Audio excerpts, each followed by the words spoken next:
This is Dr. Jazairi.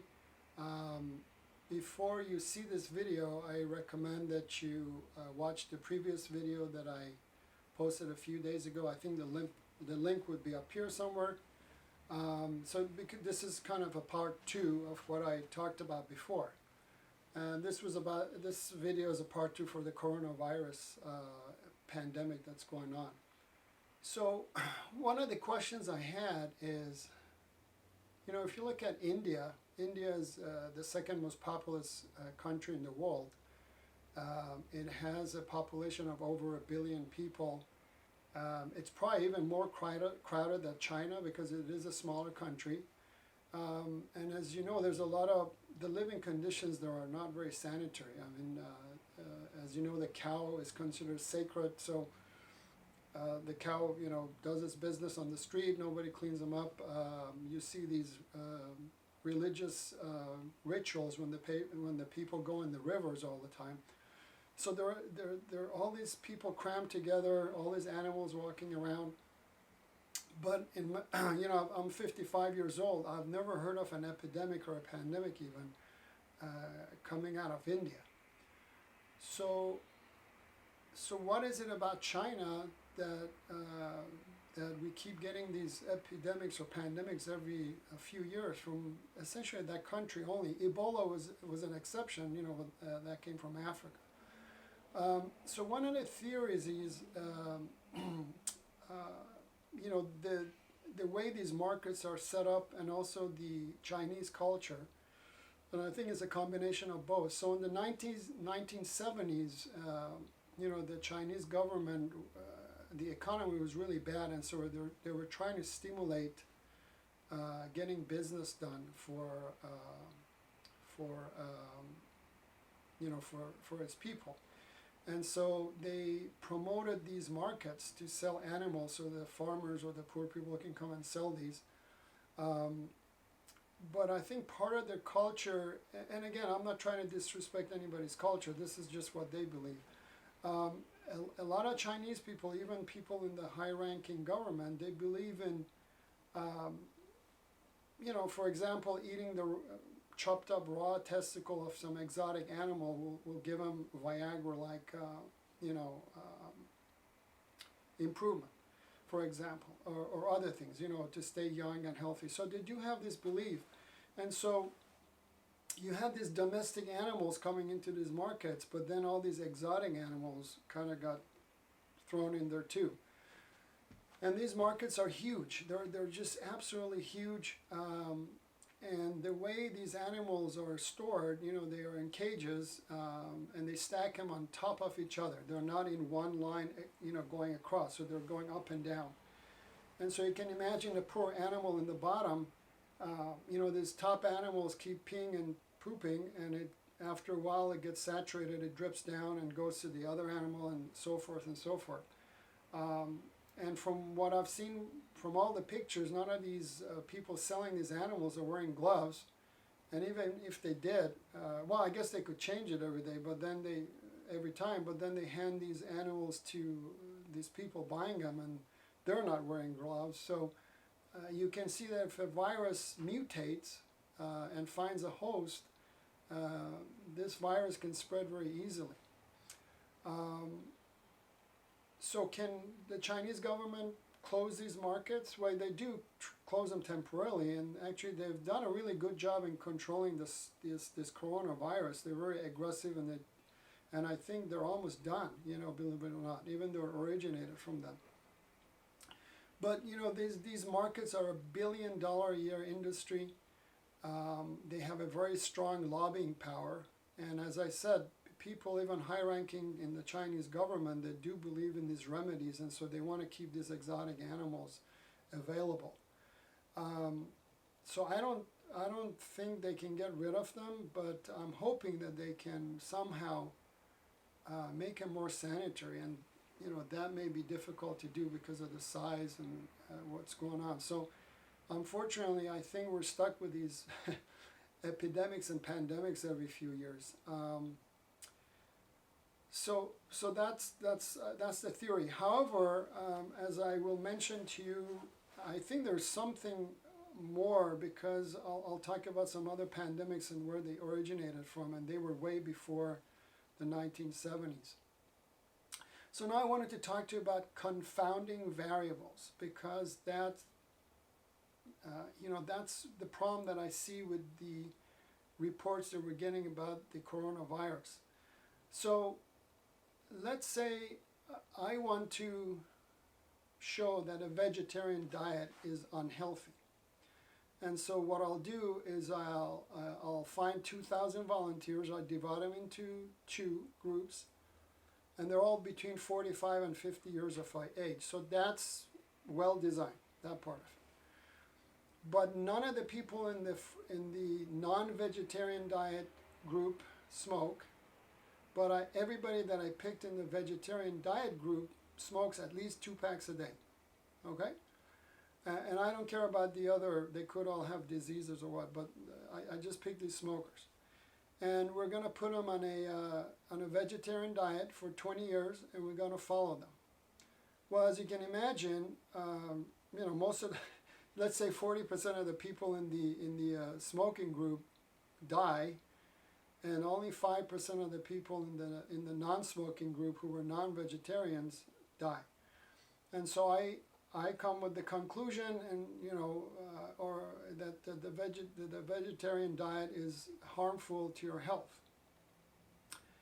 And if the news posts that without knowing all the details, you're going to read that and you're going to freak out, okay? And it's just going to propagate.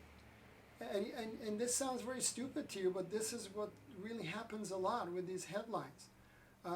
There's now a lot of concern that the coronavirus are killing younger patients, but at least when it started in China, it did not affect young patients. It affected the older people and people who were sick and immunocompromised. So when you see a headline of a 30-year-old, intubated and they die, well, were they homeless? Were they a homeless drug addict, for example? We don't know all the details. And I have a feeling that a lot of these young people that are dying, at least in the country, that are being reported, maybe vaping. Vaping is just not good. As you know, some people just died from the vaping alone. So I think they may be doing something, or making, smoking, or maybe, unfortunately doing illegal drugs by inhalation method, but most commonly probably vaping. And so they probably have something that's already challenging the lungs, and then this virus is just adding to it. But from what I can gather, this is a new virus. Yes, we don't know much about it, but from what has happened so far, I just don't think that it's any worse than the flu, to be honest with you. I sometimes go in the hospital. My wife was a clinical pharmacist covering the intensive care unit at a hospital where there were a lot of indigent population. And every year with the flu season, they had a bunch of young people, 20s to 30s, that were intubated, and some of them died. So, the flu is just as contagious, and and it kills a lot of people every year, but we're just numb to it. And it's funny because when the flu season comes, you go to Costco or somewhere, and the cashier's like, "Oh, you have a flu? Yeah, I have a flu. Oh, well, I hope you get better." if that happens now, oh my God, they're gonna crucify that person. And I'm not saying yes, they should be in isolation, but really, we should be doing that for the flu too. If you really want to preserve lives, and businesses lose a lot of money every year because of people calling in sick, we really should be doing that for something that happens every year on a routine basis. So I just want you to be aware, when you read a headline, read the article. If there are not enough details in there, you just don't know. All I can tell you is, a virus doesn't go from one country to another country and then decide to be more aggressive. It is the same virus. And another thing, for example, in Italy, if you look at the data I have is from a week ago. But if you look at the death rate in Italy, it was about 8%, whereas other countries used to be around 3 to 4, and Germany was about 0.3%. So the question was, well, why is Italy having such a high death rate? Well, because they have the second oldest population in the world behind Japan. And a lot of these patients were old, they were an older age group. And then when they examined the data more carefully, they found out that the Italian people, so let's say these patients had diabetes or heart problems, and they may have died from those, but because the patients had coronavirus, they automatically put the cause of death as coronavirus. Well, that's not accurate. You have to make sure, you have to do an autopsy, look at all the data, and then really it's a diagnosis of exclusion. You have to rule out all the other stuff, and then they say, well, the coronavirus killed that patient. So if you do an autopsy, for example, and the lungs were clear, but the patient clearly had a massive MI, then that was the cause of death, not the coronavirus. So, I just want you to be aware of that. I still think it's a good idea to limit contact, but again, the way we're doing it is not working. I mean, people this weekend, the spring break weekend, there were all these kids in Miami, in where I live in Southern California, people went to the beach. So that's just going to delay us getting rid of this virus sooner rather than later. And my concern is if this keeps stretching and this fear keeps stretching and we close down businesses and all that, now we're going to go into recession. So now we have a chess game going on. It's not just the virus anymore. The virus may be the queen of the game, but now we got the king and the pawn and the bishop and all these other stuff coming in. So now it's becoming a chess game, much more complicated. So we have to look at the big picture. Obviously, the best way to stop this is to test everybody if we can, and whoever tests positive, to put them in isolation. China did that. I think South Korea and some of these countries that were able to control this virus very quickly. But right now, patients or, people who are U.S. citizens are coming from other countries, and they're not stopping them. They're just checking them with a temperature probe to see if they have a fever. Well, I mean, if you're within that 2-week period, or you're asymptomatic, or you could have had a fever and taken Tylenol. I mean, so, to me, this just doesn't make sense. If it's that deadly and that dangerous, it doesn't seem like the government or whoever is taking it that serious. And it's probably not that any worse than the flu, as I have said several times. But just to give you an idea, because we see a lot of science fiction movies, correct? And we're worried about this apocalypse. So I'll talk about two major events that killed a lot of people. The first one was the plague. The plague came out in the 1300s in Europe, and so that's about 700 years ago. Now, as you know, back then, we didn't know anything about, bacteria. We didn't know anything about washing hands. So, and the living conditions obviously very good. We didn't have any intensive care and all that. So we believe that the plague started in Central Asia, and the fleas became infected, and then the fleas bit the rats got infected, and then the rats got into the ships, which were importing goods from China, from Central Asia to Europe. And that plague killed a third of Europe's. We estimate that it killed a third of Europe's population.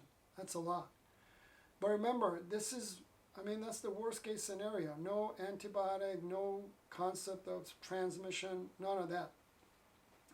The second epidemic, which is actually the worst ever in terms of human lives that were lost, was the 1918 flu pandemic. Now that happened during World War I, and the origin is believed to be from China. And so again, this is 100 years ago, and these markets weren't around. So I don't know what's the deal with China. But the Canadians brought in hundreds of thousands of Chinese laborers and the Americans too to help out with so like digging the trenches and doing some other stuff so the soldiers can do the war stuff, you know. So some of these Chinese obviously were infected. They were all in close quarters. By the time they were transported to Canada, all of them had this flu, and then it just got spread. And now at that time, we knew about microbes. We had microscopes, and some of the U.S. doctors actually warned the government that they believe they didn't know about viruses back then, but they said, hey, there's something going on. It's transmittable. You need to keep these people isolated. But the government, perhaps because there was a war going on, we needed the manpower, didn't listen. So they shipped all these Americans and Canadians to Europe. By the time they got there, obviously they were all infected. Now again, remember, this was the war. All of these soldiers were packed inside these trenches, so there was no way to, we could not isolate people. This was a very unique environment, and it was a war going on. There was lack of, obviously, good nutrition and living conditions. And we just didn't have the technology to save sick people. A lot of these people may have been saved if it happened now. So the estimated is about 50 million people died, or 3 to 6% of the world's population. So if I put it in numbers today, the current world population is 7.6 billion. So if 3 to 6% of the Earth the human population on Earth dies today, we're talking 218 to 420 million people. Now that's a lot. But what I'm trying to convey to you is, if you see these science fiction movies where this virus comes and it wipes out 99% of the world population, and the other 1%, half of them turns into zombies. Well, it's just not going to happen. I mean, history has shown us, even in the worst case scenarios. And that 1918 pandemic flu was highly contagious. So, we're not going to have anything like that. So, just be safe. It's very simple. We have, assuming that you have intact skin, the only way any bacteria or virus can get into you is, if people, obviously you get droplets, they sneeze. That's where that 6 feet distance comes from. They've actually looked at people who sneeze, and the droplets fall off before 6 feet. So that's only if they sneeze at you. If someone is not sneezing or coughing, you can get closer to them, but they're not telepathic or going to transmit their virus to you. Obviously, if you have symptoms, you're highly contagious, so you really need to go home, even when you have the flu. The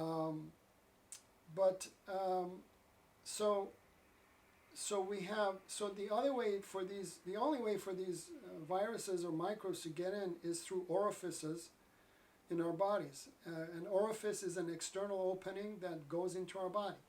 So we have 4. We have the anus, we have the eyes, the nose, and the mouth. Now, I'm hoping nobody's, fingering their anus. That would be pretty weird. So I would throw that out of the way, hopefully. But the problem is the other 3 orifices are all here on the face, and we touch our face all the time. We scratch our face, we scratch our hair, we rub our eyes, we scratch our nose. But as long as your hands are clean and you touch your face, you'll be fine. Okay? So every time you want to touch your face, if you're really freaked out about this virus, just wash your hands. And obviously soap is better than the sanitizers. If you want to use sanitizers, make sure it has 60% alcohol in it. And they pretty much all do. I mean, as far as I've seen, all the ones that are sold have at least 60%. If you want to wash your hand with soap and water, make sure you wash all your fingers for at least 20 seconds, and then you can touch your face, and you'll be fine.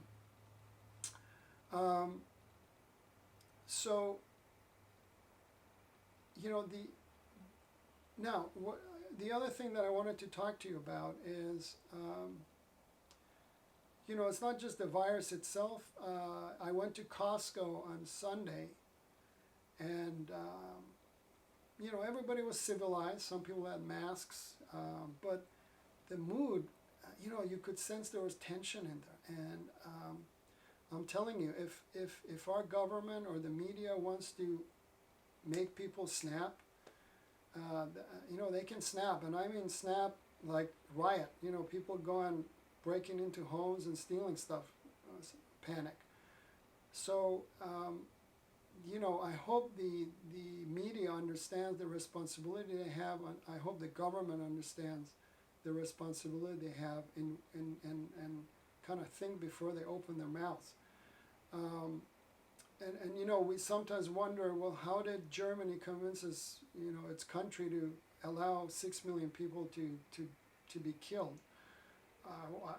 I can see that. Believe me, if you brainwash people slowly over time, anything is possible. So that's really frightening, and I hope we never go to that stage. But having said all that, unfortunately, the greatest threat to us humans is not going to be a virus or a microbe or a fungus or aliens or even an asteroid. I think the greatest threat to our existence is me and you, humans. If we're not, now I'm going on a tangent a little bit, but I hope it makes you think about the bigger picture here. If we don't take care of this planet may become uninhabitable in the next 100 years. Now, a lot of you are going to say, well, we're going to go to Mars. We're nowhere near even sending one person there. But let's say for the sake of argument that we can send, we have, by 80 years, we can ship everybody to Mars. And by then our population is probably going to be about 9 billion. So we can ship everybody, we can ship cows and plants and, all kinds of animals. So we have, at least we can start off with the food supply. But we're going to need a lot of storage to feed 9 billion people. I don't know how we can do that, but let's assume that we can do that. Now the problem with Mars is about the third of the size of Earth, as far as I remember. So it's going to be extremely cramped. But let's say, we've built buildings and somehow we can manage. Mars doesn't have an atmosphere either. And some of you have read, well, yeah, we're going to terraform Mars. We're going to create an atmosphere, and there's, we can do that. The problem is the most optimistic estimate says that it will take at least 1,000 years to create an atmosphere on Mars. That's one. Most other experts believe that it's going to take 10,000 to 100,000 years to create an atmosphere. Okay, so you're probably going to say, well, that's fine. We'll go there. We'll live in buildings. When we want to come out, we wear our spacesuit, and then we go back in. The problem is, without an atmosphere, we're constantly being bombarded by radiation from outer space, and so all of us, 100% of us, will die within a few years from most likely lymphoma. So we are, unfortunately, perhaps the worst virus on this planet. And I hope that we learn how to contain ourselves. That's something to think about. Anyhow, I hope, we get through this soon. Again, I just don't think this isolation is going to be, obviously it's not going to work 100%, because if you have clusters of people who are ill or asymptomatic, they're going to start infecting people, so you get these bursts, right? So you're fine, then you get a burst of this coronavirus, and everybody goes into isolation, and then you get another burst. And that's economically is going to be very damaging. All we need now is a recession. So, like I said, wash your hands before you touch your face, or if you have any cuts on your body, cover it. That's the best we can do right now. And best of luck to you, and I hope I'll see you soon.